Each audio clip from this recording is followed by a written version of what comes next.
Blair, I think you've got some questions on measuring soft power. Yes. I'm very struck, Mr. McDonald, you opened a very big picture talking about this global battle that's taking place, and it's obviously the context you're operating in, where there's this military, economic, ideological, cultural struggle going on between countries. And yet our conversation today is about taking hundreds of millions of pounds of cost out, to disposing of assets, talking about flogging the artwork and things like that. I wonder whether you feel at times you're being sent into that battle unarmed, given how much investment you get from the government. Thank you. I couldn't have put it better myself. We get £165 million from the government every year. And I want to put this into context so let's just think about some other countries that are close by and probably have similar objectives to us. So Germany puts equivalently about £900 million into the same thing. Mm-hmm. That's the combination of the Goethe Institute and DAAD, so culture and education. We do both. France puts £600 million in. Spain puts £900 million in. Japan puts £600 million in. The Chinese... wait for a moment. Chinese, we think, probably put more like £10 billion in. So we're fighting with the smallest amount by far of any developed country. Even a relatively small country like Portugal, we estimate, puts in £250 million into the equivalent of the British Council. Now, over time, we've been able to address that because we generate so much ourselves. And if you go out in the world and ask about who is the most effective soft power organization in the world, every single person in the world will tell you it's the British Council. But that's because 85% of what we're doing, we're generating ourselves from other sources in the government. So for that 165, it looks like there's $1 billion out there in action around the world. And so what we're really seeking as we go ahead into this next spending review is we do need an increase in that core grant so that we can continue operating in the places and doing the things we want to do. But we also want the FCDO to work with us to understand that 85% is volatile, and that as it bounces around over time, which it will, and I don't think it's because it's badly run, it's just these are volatile markets. You've got a real business there that you're running.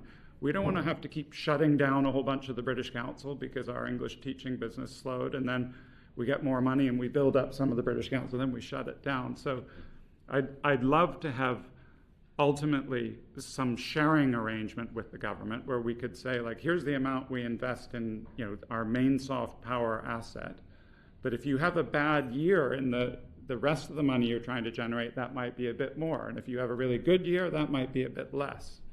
Can I ask a bit, when you did the comparison with sort of competitor nations and also sort of friendly nations and less friendly nations within that list, you defined that in terms of the inputs that the governments are putting in. How do you measure the sort of comparative success on outputs? So I'm kind of interested in for the 46 times as much that the Chinese government are investing in their soft power apparatus, what are they delivering in terms of outcomes that we are not able to deliver at the moment? So the best things we have to measure the entirety of it, I think, are the soft, at least at the moment, the various soft power surveys that come out, whether that's Brand Finance or the UK government's own surveys to say, what is the attractiveness of the UK as a country and how has culture and other things affected that. And the UK over time has consistently been very high. And I think some of that has been because of the British Council, because we've been out there and being very effective. And we've generally been number one or number two in those studies compared to all those countries who invest far more.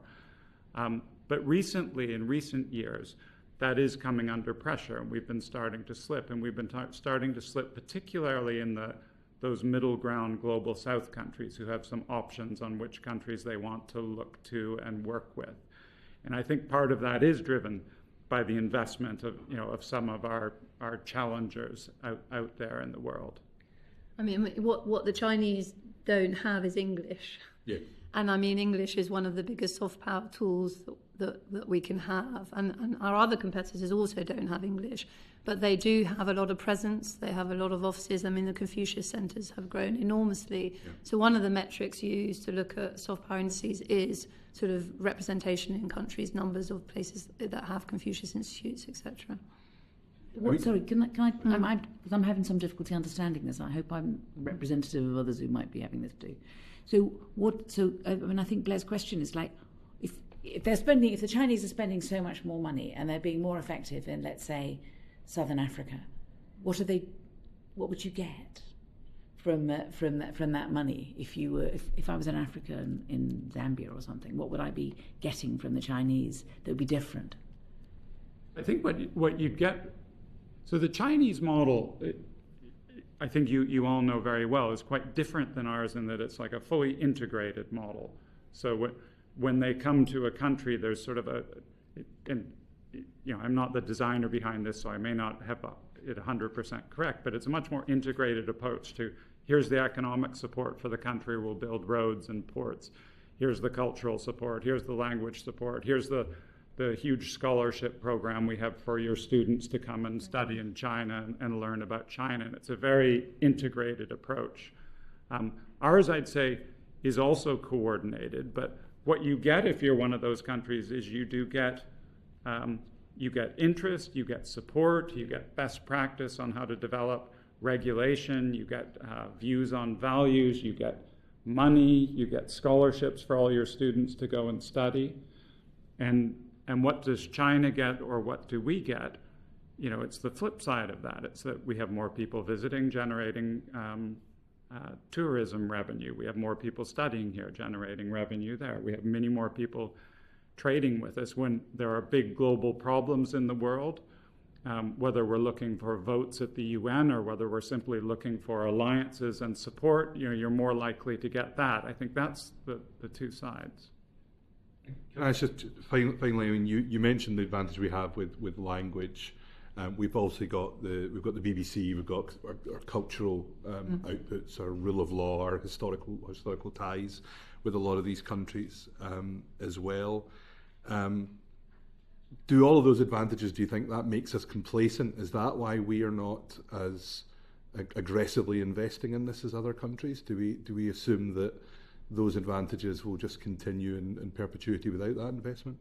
There is an element of that. I mean, English does give us a huge advantage, I think, and we've used it well over time. And the British Council has, I mentioned before, we're working in 50 countries right now helping design, not just teaching people, but design the whole education system. So I was in, let me give you a specific example to try and bring it alive. I was in Colombia this year. And Colombia is sort of at that spot in the world where they need to decide where to lean. They could lean east, they could lean north, they could lean somewhere else. And we are working in the 3 big cities there, developing the public school systems to become bilingual in Spanish and English.